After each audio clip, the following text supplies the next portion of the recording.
Many organizations do almost everything right. They invest in training, they build systems, and they develop their leaders.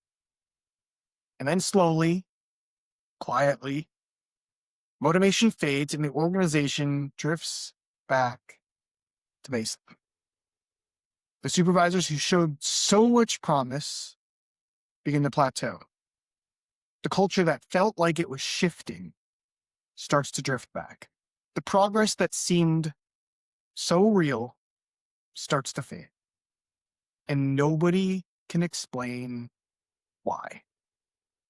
We chalk it up to a problem with the people, with the training, or maybe the environment, things that we can't control.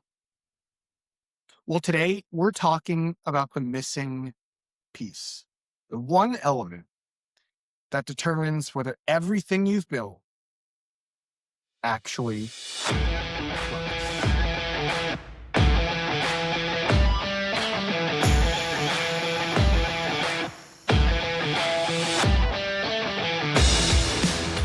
Well, welcome back to the Frontline Leadership Podcast, where we help frontline leaders become professional leaders that transform their business bottom lines in the process. I'm Craig Coyle, former Apache helicopter pilot, aerospace leader, and founder of Operation Lead. This is episode 9, and today we're closing out the Lead Like a Pilot framework with the third and final pillar, progression. Let's dive in. Flight school and Preflight are designed to do something very specific. First, flight school answers the question, what kind of leader do I need to be? It builds the foundation, the principles, the mindsets, the emotional intelligence, and the skill sets that anchor everything we do and become as we transition into leadership. And then Preflight builds on that. Preflight answers the question, how do I show up as that leader every single day? It installs the daily and weekly operating routine that turns knowledge into consistent, scalable performance.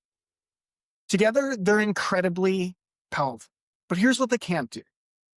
They can't guarantee a leader keeps showing up. See, flight school and Preflight, they build the foundation. They establish the routine, but they don't answer the question that ultimately determines whether any of it continues or compounds over time. See, flight school and Preflight, they're just starting points. They're starting points for pilots, and they're starting points for leaders too. When we launched this podcast back in episode 1, we were asking a simple question. Why do a majority of new leaders fail? Well, today we're reframing that question. We're asking what keeps leaders going? What pulls a leader forward, past the plateau, through the hard seasons, beyond the point where motivation alone isn't enough? See, that's the gap. It exists in nearly every organization and in nearly every individual's development as a leader. And that's exactly what progression is built to close. In aviation, flight school is just the beginning. After you earn your wings, you enter a career-long progression system that never stops. There are clear skill tiers to advance through, each one building on the last, each one requiring demonstrated competency before you move forward. There are monthly and annual requirements, recurring evaluations, standardized check rides that keep every aviator accountable to a professional standard, regardless of experience level.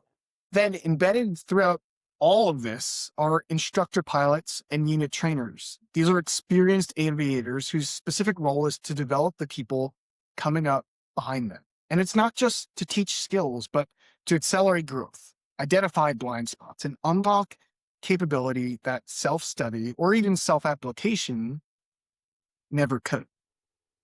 But it doesn't stop there, because beyond instructors, alongside them, you have your peers. You have aviators across units at the same stage of their progression path. navigating the same challenges and building the same careers in parallel. See, the result is a system where development doesn't end when the initial training does. No, it's the core behind how the entire profession operates for the entirety of a career. So that begs the question, what would it mean for your organization if leadership development worked that same way? Early in my Army career, I had a mentor pull me aside, someone who I really trusted and held in a high esteem. He'd been watching me for a while, watching how I responded under pressure, how I carried the weight of my flying career and my professional responsibilities. And what he saw concerned him. I was getting too wound up, letting the stress show in ways that were starting to affect the people around me and my performance. I couldn't see it. I was too close to it. But he could, and he cared enough to say something. See, that conversation was really uncomfortable. I know it was for me. I'm sure it was for him as well. Constructive criticism is really difficult to receive. But he'd built a personal relationship with me and trusted I would receive his feedback as caring course correction. And I did. I accepted the truth I was oblivious to. I did the work. And over time, what had been a liability became one of my greatest strengths. My emotional intelligence today. I'm genuinely proud of it. I owe a meaningful part of that to one mentor who refused to let me stay stuck. I'm a better person today because of it. But here's what I want you to take from that. It didn't happen by accident. It happened because of a system designed to create those moments. I call it a progression system. It has 3 parts: structure, guidance, and community. So today I want to spend a little bit of time talking about each of those 3 parts, how they function, how they work together, and how they help you create an organization that's set up to flourish. So part 1 is structure. It's about providing a clear path and direction forward for leaders. See, one of the biggest barriers to leadership development isn't lack of motivation. People want to do well. That's why we've shoulder tapped these individuals to become leaders in the first place. Motivation isn't the problem. It's lack of clarity.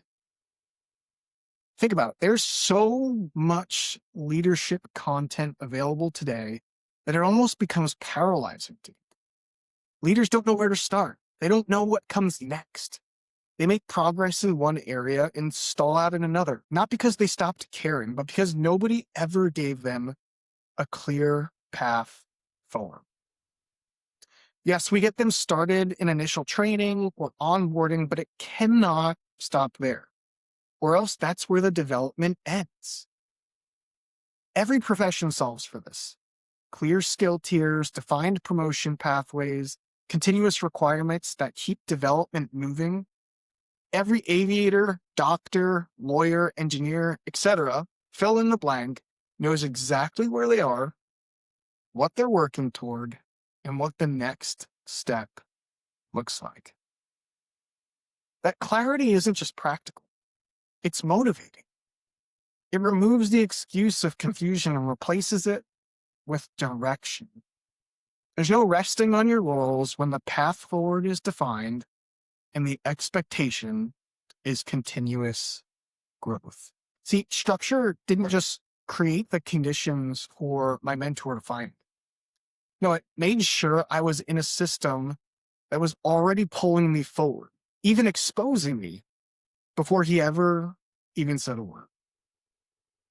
So here's the question to ponder around structure.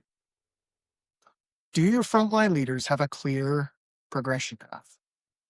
Or are they left to figure it out on their own? Part number 2 is guidance. And this is what I like to call the instructor pilot concept. See, my mentor didn't teach me a skill. Sure, he could have, but what he really did is he held up a mirror. That's the instructor pilot concept applied to leadership. See, structure creates the path, But the mentor, the coach, the experienced leader invested in someone's growth, that's what brings the structure to life. Most frontline supervisors have never had that. Nobody's watching closely enough or cares enough or has the standing to say the hard thing. So the patterns that hold them back just continue, unchallenged, unexamined, quietly compounding. See, structure paired with guidance brings mentorship and coaching to life. No more glorified book clubs or forced mentorship sessions with no plan. It brings both parties to the table with purpose. And real guidance doesn't just answer the question in front of you. No, it helps you see the question you probably don't even know that you need to ask. And when it works, when someone cares enough to say the hard thing and you're humble enough to hear it, the growth that follows is the kind that doesn't just change you as a leader, it changes you as a person. And that impacts every area of your life. And here's the real breakthrough for organizations. Mentorship builds both the mentor and the mentee. Embedding structure and guidance through every tier of your organization allows almost every leader to reap the benefits of both roles. So here's a question for you. Who in your organization is positioned to be an instructor pilot for someone right now? And part 3 is community.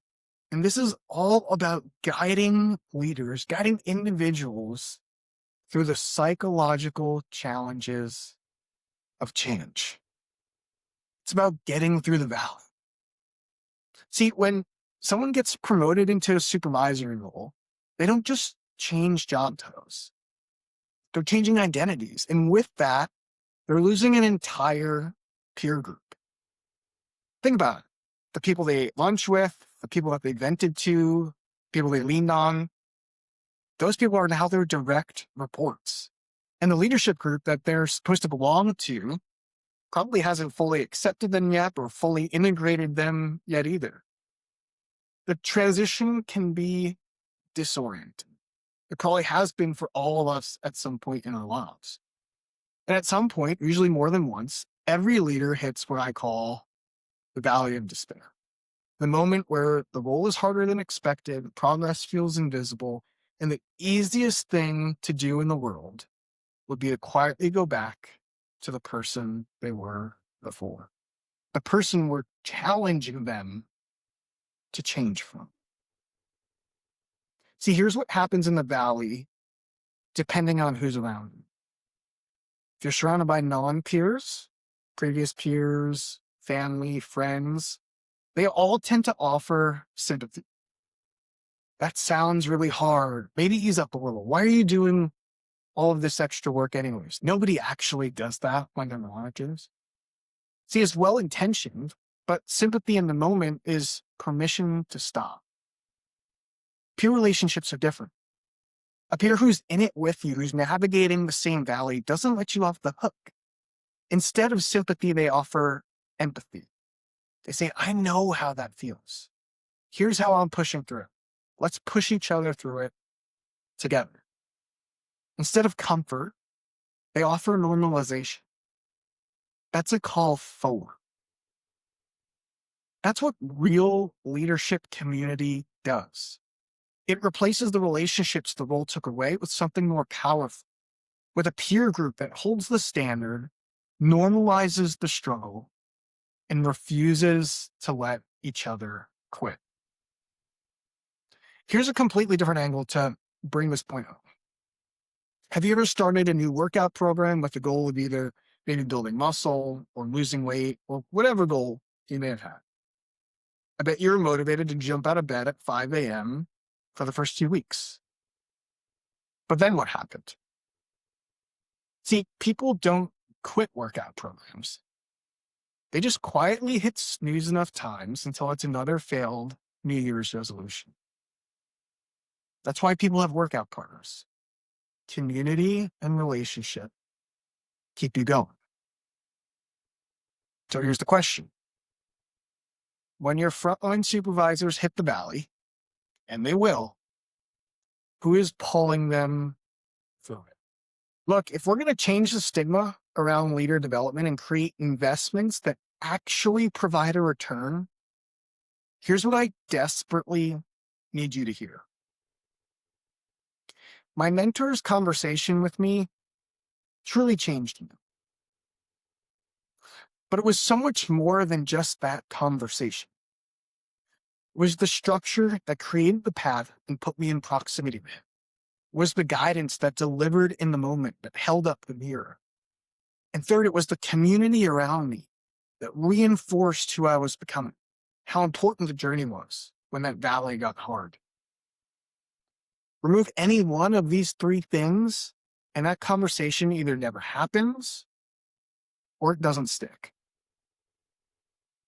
See, progression isn't just three separate initiatives. It's one system with three critical, interdependent parts. Here's what I want you to do before next week. If you're a frontline leader, I want you to take a quick self-assessment and evaluate your personal development in each of these three components of progression. First, structure. Do I have clarity in my growth as a leader? Second, guidance. Do I get consistent mentorship or coaching tied to this growth plan that I have? And third is community. Am I embedded within a peer group on the same journey as myself? Remember, self-assessment is an opportunity for honest clarity. And we can't move forward if we don't know where we are. Now, if you need a starting point, go to operationlead.com/checklist and download the Leaders Preflight Checklist. It's free. It's built for supervisors and manufacturing environments as a baseline. And it's meant to be a starting point for the kind of daily leadership routine that makes everything we've talked about today possible. And if you're a senior leader, I want you to reflect on how the leaders in your organization might be answering these questions for themselves. Could this be the missing piece that unlocks your organization's performance and growth? Look, if you're sitting with that question of what it would actually look like to build this inside your organization, go ahead and visit operationlead.com, click Learn Our System and Process, and we'll get a call set up. No pressure, no pitch, just a conversation about what's possible when you put these concepts to life. Here's what progression actually does for an organization when it's embedded the right way. It doesn't just develop individual leaders. It makes leader development inseparable from how the organization functions. It's how companies become leadership incubators. It's how you turn leadership from a nice-to-have add-on into the lifeblood of everything you do. And that, more than any training program, more than any initiative, more than any culture campaign, is how culture actually changes. Because leader development doesn't become an operating principle. No, it becomes the operating principle. The foundation upon which the entire organization rests. Firm, grounded, and capable of withstanding any storm that comes. We spent the last several weeks exploring each pillar: flight school, pre-flight, and progression of the Lead Like a Pilot framework. Next week, we're bringing it all together. We're going to show you exactly what this system looks like when it's built and what it does for your people and your organization when it's up and running within your four walls. Until then, I'm Craig Coyle, and this is the Frontline Leadership Podcast. Let's lead.